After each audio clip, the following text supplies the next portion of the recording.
Son 12:18. Bien, esta es la tercera parte del seminario de procedimientos diagnósticos. Hoy día vamos a hablar de medicina nuclear, los exámenes que son de utilidad en nefrología, y vamos a hablar también de biopsia renal, que es un examen diagnóstico y que tiene también información pronóstica y que es de bastante utilidad en el área de nefrología. Ya, esta tabla ya la hemos visto previamente en las sesiones anteriores, siempre para recalcar que dependiendo del tipo de patología que sospechamos o que estamos evaluando, hay un examen de primera elección que debería solicitarse. No es que a todos le pedimos por igual ecografía o a todos tomografía y nos va a dar la información suficiente. Siempre hay que tener en cuenta cuando evaluamos, por ejemplo, enfermedad renal, el examen ideal es una ecografía. Esto nos da el tamaño, información sobre el tamaño, las dimensiones de los riñones y también el parénquima, que es la parte funcional, la parte que hace el trabajo principal a nivel renal, ¿ya? Y dependiendo de si es que hay alteraciones estructurales o sospecha de alteraciones estructurales, exámenes de imágenes que nos brindan información más detallada sobre esta parte, como la tomografía o la resonancia.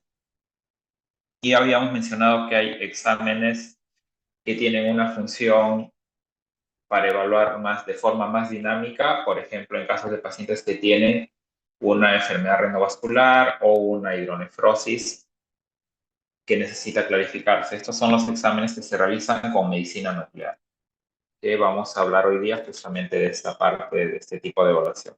Acá en las imágenes tenemos arriba ecografía, tomografía, una reconstrucción de la parte vascular a nivel renal y este es un examen de renograma. Entonces, esta es una cámara gamma que se utiliza para realizar los exámenes de medicina nuclear. Los exámenes de medicina nuclear son exámenes complementarios a los exámenes de imágenes estructural como la tomografía o la ecografía y nos brindan información principalmente funcional, o sea, evalúa la parte fisiológica, en este caso del sistema renal. Acá tenemos dos gráficos donde se muestran las curvas de función renal por separado, de riñón izquierdo como de riñón derecho. Y acá vemos cómo es que se reporta gráficamente las imágenes del estudio de medicina nuclear del renograma, ¿no?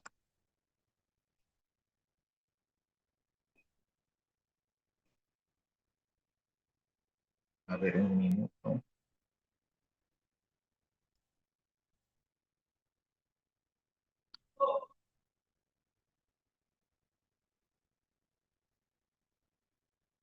A ver, un minuto voy a salir porque no me deja avanzar.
Ya, entonces, retomando, los exámenes de medicina nuclear tienen unas características que son en cierto modo ventajosas sobre los otros tipos de exámenes. Dentro de ellas es que no producen alergia, a diferencia de la tomografía o la ecografía, no requieren una preparación intestinal previa y a diferencia de algunos exámenes de tomografía contrastado, dependiendo de si es que hay alteración en la función renal, ya sea aguda o crónica, el examen de medicina nuclear no está contraindicado en pacientes con insuficiencia renal. No son invasivos y tienen una tasa baja de radiación y, como había mencionado anteriormente, son estudios funcionalmente principalmente funcionales. Nos reportan la parte funcional del sistema renal. Vamos a hablar primero sobre el renograma cortical. Acá tenemos una fotografía de cómo se visualiza y en qué casos nos es de utilidad, ¿no? Entonces, ese estudio nos permite evaluar las alteraciones, si es que hay alteraciones a nivel del parénquima, de la forma o de la ubicación o situación de los riñones. Tiene utilidad para valorar la función renal diferencial, la cual expresa más o menos qué porcentaje de funcionamiento del sistema en su conjunto está haciendo cada lado del riñón. Idealmente debería ser de forma equilibrada, 50% del lado derecho, 50% del lado izquierdo. Se considera aceptable una variación de más o menos 5 a partir de ese valor, ¿no? O sea, un 45-55 de cada lado. Si encontramos que uno de los riñones funciona el 95% y el otro solo el 5%, decimos que ese riñón está funcionalmente excluido o es monorreno funcional. Eso para tener en cuenta. Acá tenemos una gammagrafía donde vemos cómo es que se visualiza en condiciones normales, y para ello se administra un radiotrazador que va marcado con...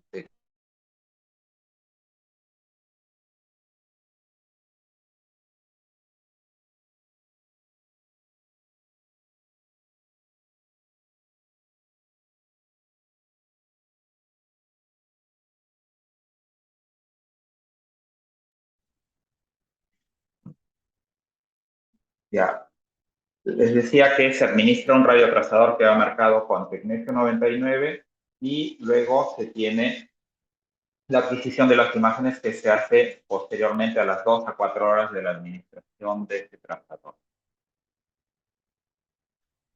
Esta gammagrafía renal cortical que tenemos acá, por ejemplo, nos demuestra cómo es la función renal diferencial. En condiciones normales hemos dicho que cada lado debería aportar aproximadamente el 50%. Acá donde estoy señalando con el puntero, vemos que el lado izquierdo aporta más o menos el 51% y el lado derecho el restante, que es el 49%. Este es lo normal que deberíamos esperar en una persona que tiene una función renal conservada y que no tiene alteración en ninguno de los riñones. Y acá tenemos una imagen de una gammagrafía de un paciente que tiene alteración a nivel renal. Vemos que el lado izquierdo es el que realiza más o menos el 70% del funcionamiento y el lado derecho realiza un funcionamiento del 29%. Cuando vemos en la vista posterior y en la vista anterior, las cifras se reportan ahí. Y si hacemos un promedio de la información geométrica de todo el estudio, el izquierdo realiza el 66% y el derecho el 35-34%, ¿no? Entonces eso nos refleja que el funcionamiento del lado derecho está disminuido comparado al lado izquierdo. ¿Esto en qué casos vamos a ver? Cuando tienen pacientes con antecedentes de secuelas, lesiones inflamatorias e infecciosas que han dejado secuela, o pacientes que tienen una alteración estructural como una hidronefrosis por un cálculo o por una alteración funcional también. Entonces, para realizar este estudio se administra el trazador y 2 a 4 horas después de esto se realiza la adquisición de imágenes. En condiciones normales lo que se va a visualizar es una captación homogénea y simétrica, y en condiciones en las cuales hay alguna patología, eso lo vamos a ver graficado en el esquema que nos da la imagen, ¿no? Entonces acá tenemos algunas imágenes de renogramas de pacientes que tienen anomalías congénitas. Por ejemplo, lo que es frecuente es el riñón en herradura, donde ambos riñones están fusionados por su polo inferior hacia la línea media, o hay otras patologías menos frecuentes, pero que también se pueden ver, como ectopia renal cruzada o riñones en torta, donde no se han separado y se encuentran fusionados.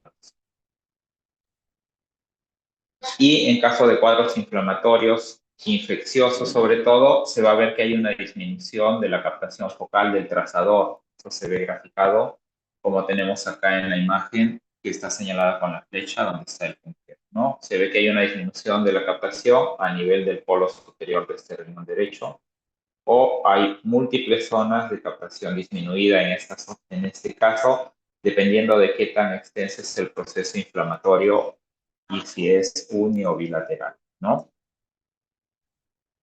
Bien, otro de los tipos de estudio de medicina nuclear es el renograma dinámico, donde se utilizan cualquiera de estos trazadores, de estos radiotrazadores, el DTPA o el MAC3, y también se realiza la adquisición de imágenes secuenciales. El que hemos visto anterior es el renograma cortical, es generalmente un estudio estático, a diferencia de esos siguientes que vamos a ver, que son estudios dinámicos, donde se realiza la adquisición de imágenes de forma secuencial y el reporte nos va a graficar una curva que refleja la función renal, ¿no? Entonces acá se valora la perfusión renal, la extracción de la circulación del trazador y la eliminación por la vía excretora.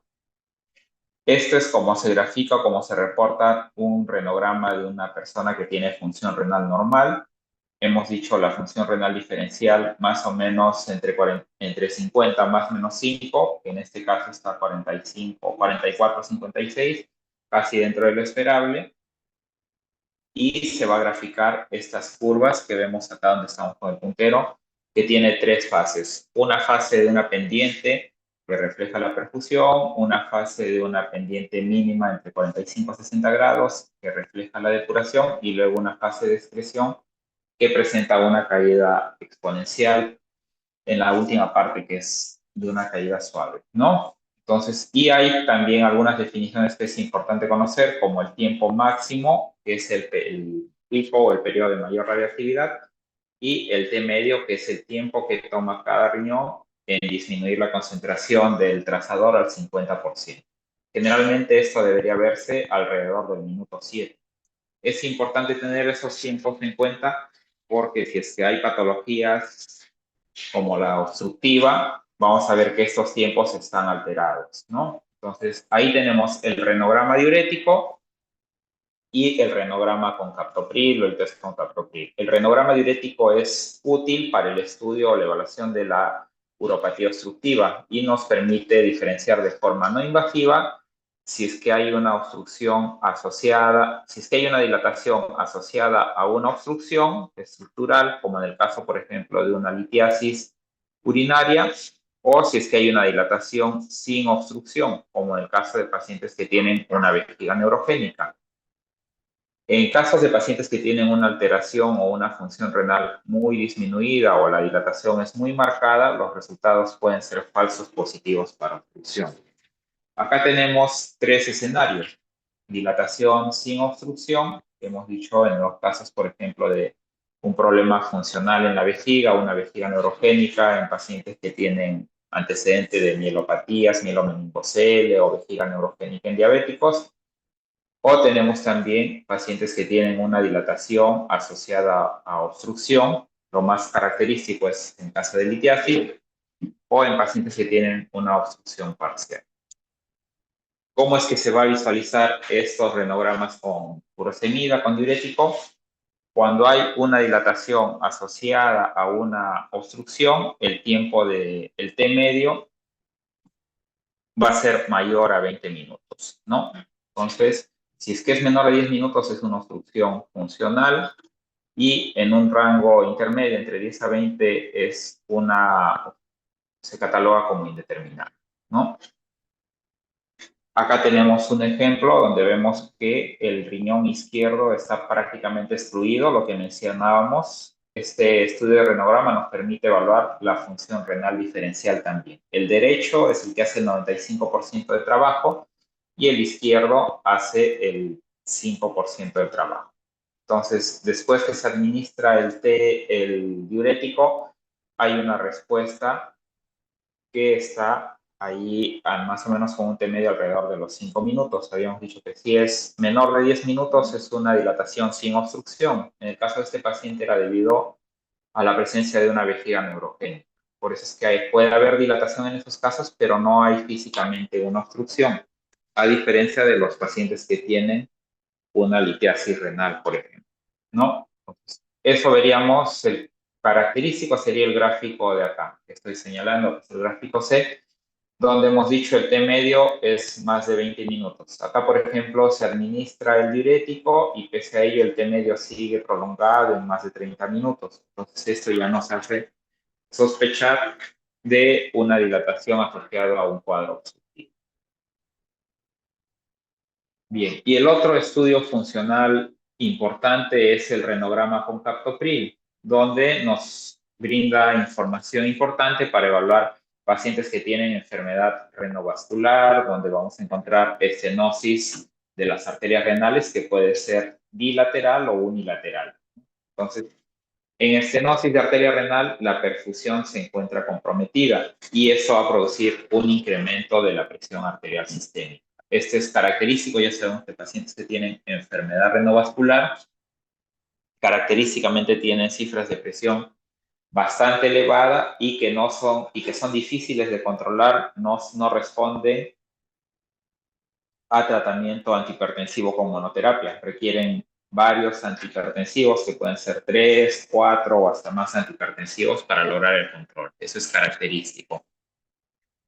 Entonces, ¿cuál es el mecanismo compensatorio habitual? Va a haber debido a esta estenosis de las arterias renales, va a haber una dilatación de las arterias preglomerulares y de forma compensatoria hay una constricción, una vasoconstricción postglomerular. Esto con la finalidad de mantener constante el filtrado glomerular.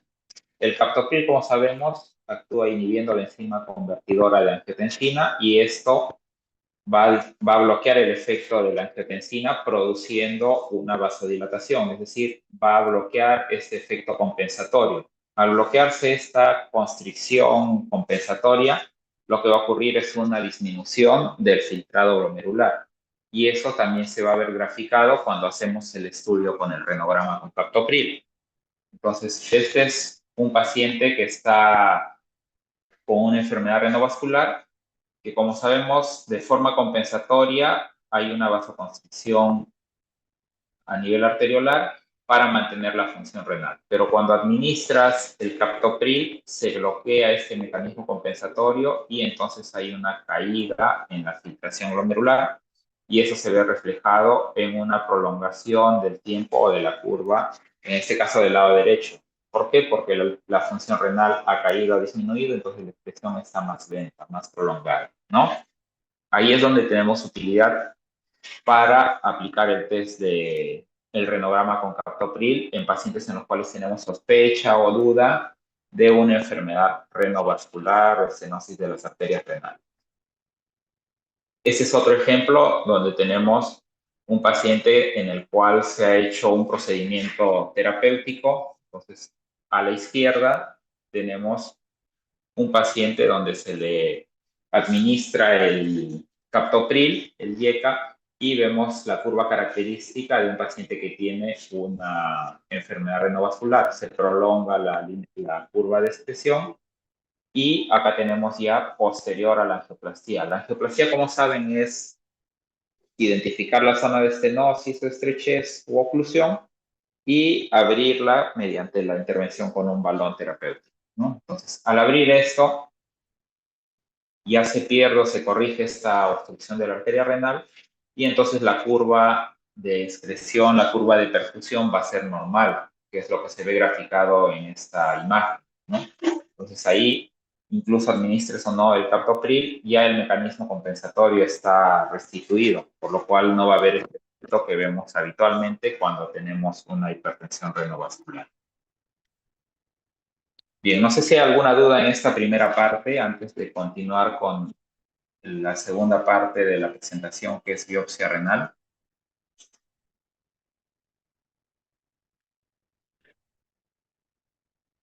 Claro, doctor. Ok, vamos a continuar. Entonces, la segunda parte del tema es biopsia renal. Con algunos de los grupos hemos visto que pacientes que estaban evaluando han sido sometidos a biopsia renal en la semana previa, esta semana también. Entonces, la biopsia renal es un procedimiento invasivo, eso hay que tenerlo presente siempre, y consiste en tomar una muestra del tejido renal. Este procedimiento tiene un gran valor en el diagnóstico y también en el pronóstico y tratamiento de patologías renales. Por lo mismo que es un procedimiento invasivo, tiene riesgos, a diferencia de un examen como una ecografía o una tomografía, donde los riesgos son mínimos. Con la biopsia sí hay riesgos importantes al hacer el procedimiento invasivo, ¿no? Por eso es importante recalcar esto. Siempre lo ideal es agotar todos los medios no invasivos para el diagnóstico de la enfermedad renal. Por eso es que cuando han visto pacientes con síndrome nefrótico, nefrítico, es que se le pide toda una batería de exámenes, dentro de ellos inmunológicos, infecciosos, de imágenes, para ver si es que hay alguna alteración en otro órgano que está produciendo el daño a nivel renal. Eso es lo que se llama buscar una causa secundaria del daño renal cuando buscamos si es que el síndrome nefrótico es de causa secundaria. Si es que hemos encontrado una causa secundaria que explique el por qué el paciente desarrolla un síndrome nefrótico, ya no estaría indicado hacer la biopsia. Pero si se ha hecho todos los estudios y no encontramos una causa que explique el síndrome nefrótico, las manifestaciones del paciente, entonces como última instancia se planifica hacer una biopsia renal. Acá es importante recalcar, por ejemplo, en pacientes que tienen nefropatía diabética, nefroangiosclerosis o nefropatía hipertensiva, que si tenemos la sospecha clínica de que el paciente tiene una nefropatía diabética o una nefropatía hipertensiva, la biopsia renal no está indicada. Entonces, el diagnóstico de nefropatía diabética, de nefropatía hipertensiva, es clínico, netamente clínico. Se basa en los antecedentes, en la historia clínica y la evolución de los exámenes o de la enfermedad del paciente. Entonces, ahí esto es un concepto que veo que lo tenían mal incorporado. No es que para un paciente donde sospechamos nefropatía diabética le indicamos una biopsia renal, o un paciente que sospechamos nefroangiosclerosis, nefropatía hipertensiva, le indicamos una biopsia renal. En esos casos el diagnóstico es netamente clínico. ¿Se puede indicar una biopsia renal en un paciente que tiene diabetes? Sí, si es que el paciente desarrolla, por ejemplo, un síndrome nefrótico en un tiempo que no calza con la evolución de la enfermedad renal diabética, de la nefropatía diabética. Como sabemos, el paciente diabético, el tiempo que toma para que desarrolle una enfermedad renal diabética, una enfermedad renal evolutiva, es largo, prolongado, que puede llevar hasta 2 décadas, a veces un poco más. Pero si tenemos un paciente diabético con un diagnóstico o un tiempo de enfermedad de diabetes de más o menos 5 años o menos, si este paciente hace un deterioro brusco de la función renal, además hace un síndrome edematoso con proteinuria nefrótica severa, y se ha evaluado adecuadamente todos los estudios de secundarismo, sí tiene indicación de hacer biopsia. Por eso es que es importante individualizar el caso. No es que a ningún diabético se le hace biopsia, ni que a todo diabético con nefropatía se hace biopsia. Hay que verificar si tiene la evolución característica de la enfermedad renal diabética, o si no es lo característico y no hay otra explicación, se puede plantear la biopsia. Acá es importante también considerar que la información que aporta la biopsia nos va a dar un diagnóstico de certeza. ¿Por qué? Porque estamos haciendo una evaluación histopatológica. Y lo ideal es que esta evaluación sea realizada por un patólogo con experiencia. Hay como subespecialidades de patología, de anatomía patológica, que se entrenan o realizan solo la evaluación de biopsias de piezas operatorias de riñón. Entonces son nefropatólogos que tienen un entrenamiento especializado o subespecializado solo en esa área. Lo ideal es que este personal sea el encargado de realizar la evaluación de la microscopía. Idealmente debe realizarse con los 3 tipos de microscopía: microscopía óptica, microscopía por inmunofluorescencia y microscopía electrónica, que para los que estuvieron ayer en el conversatorio, llegamos a ver que idealmente, cuando se puede, se realiza la evaluación con los 3 tipos de microscopía en los casos, ¿no? Y otra cosa importante que hay que tener en cuenta es prever que el diagnóstico va a influir en el tratamiento y también en el pronóstico.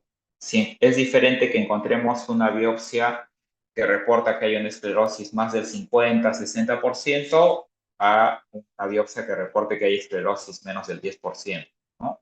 Si vemos en el primer caso esclerosis más de 50-60%, eso ya nos orienta a que la cronicidad y el momento que hemos encontrado la enfermedad es ya avanzado. Entonces ahí un tratamiento agresivo, inmunosupresor intensivo, tiene más riesgo de complicaciones que beneficios para rescatar la función renal. En cambio, en un paciente que encontremos, además de la patología principal, una esclerosis o un compromiso menor como un 10%, sí tiene alta chance de recuperar la función renal si es que hacemos una intervención oportuna. Por eso es importante y se menciona que también tiene importancia en el tratamiento y en el pronóstico. Esta es una foto de cómo se realiza una biopsia en el servicio. Acá vemos que siempre está a la mano el ecógrafo, que es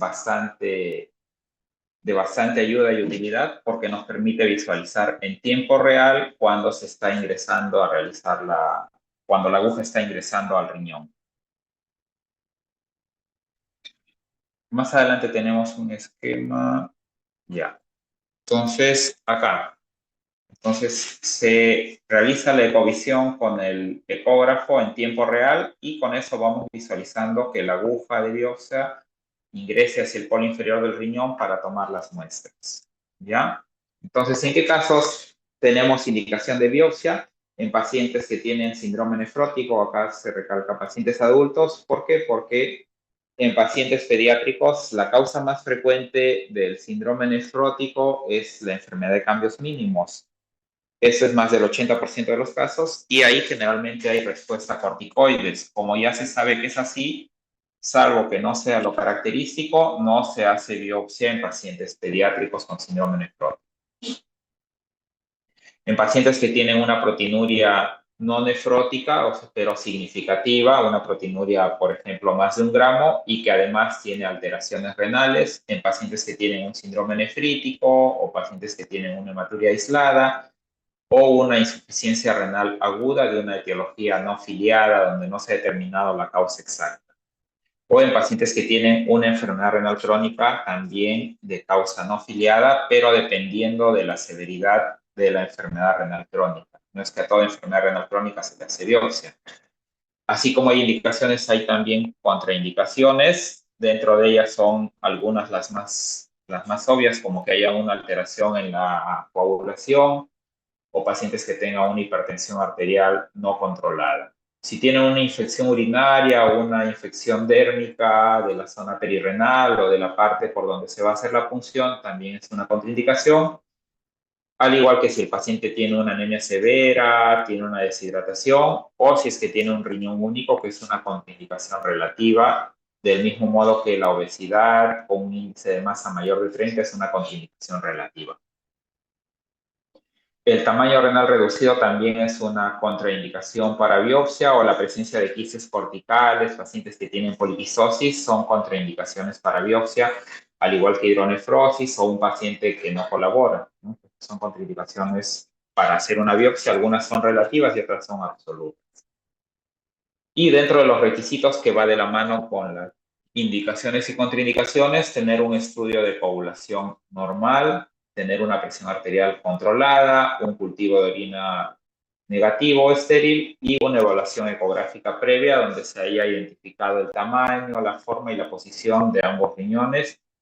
Y siempre que el paciente tiene que tener un consentimiento informado, donde se le explica la necesidad del procedimiento, qué se quiere obtener con el procedimiento y también los riesgos de complicaciones que tiene el procedimiento, porque todo procedimiento tiene también su riesgo de complicaciones. Entonces, hay criterios de riesgo con los cuales uno evalúa si es que se debería hacer o no el procedimiento. ¿Cuáles son estos? Por ejemplo, una creatinina mayor a 3, una hipertensión de difícil control, riñones de tamaño disminuido o menos de 10, porque es probable que encontremos un porcentaje de esclerosis avanzada.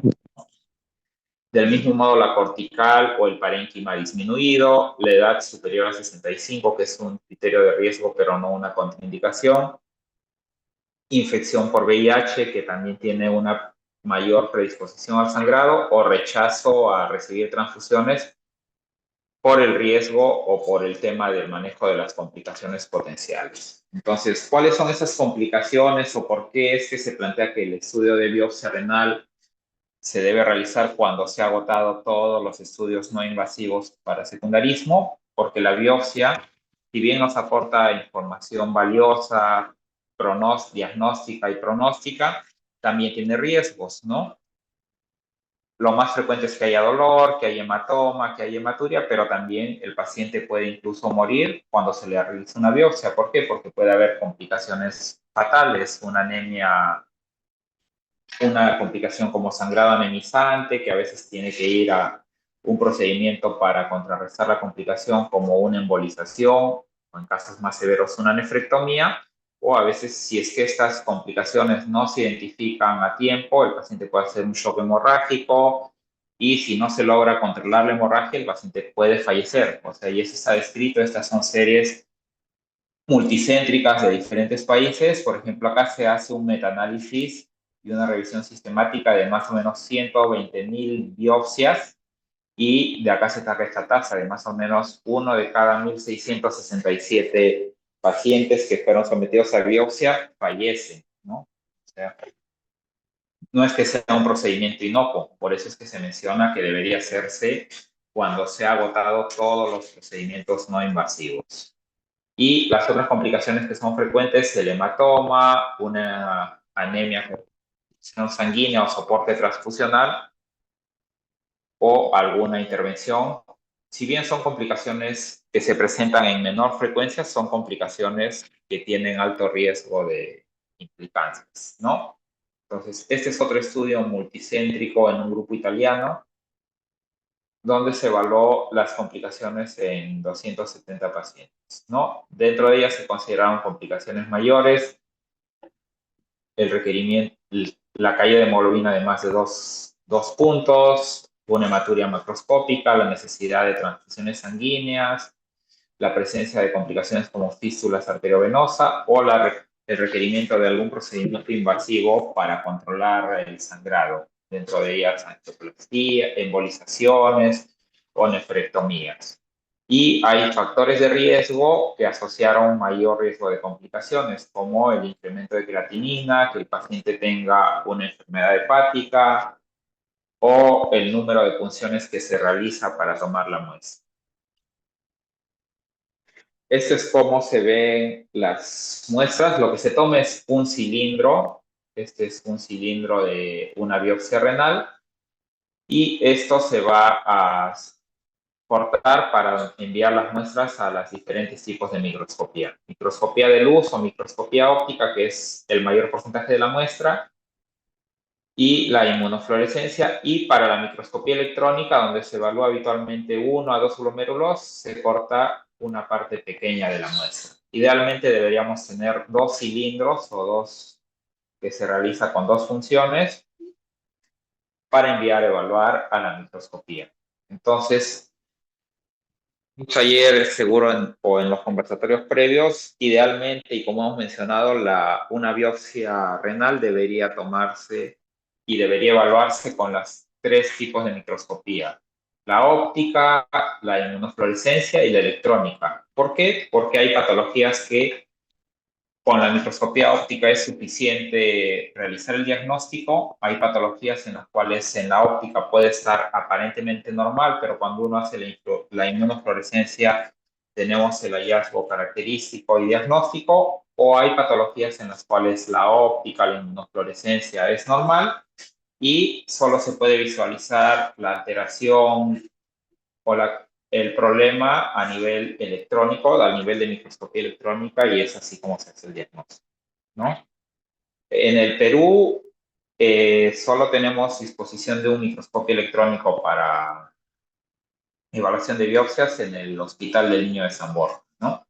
Entonces en otros hospitales no se dispone, pero el paciente se hace un convenio, se coordina con el para tomar la muestra y enviarlo, y ahí es que se logra leer las biopsias, ¿no?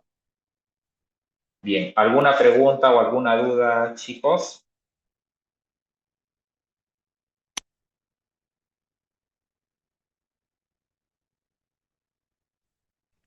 Todo claro por ahora, doctor.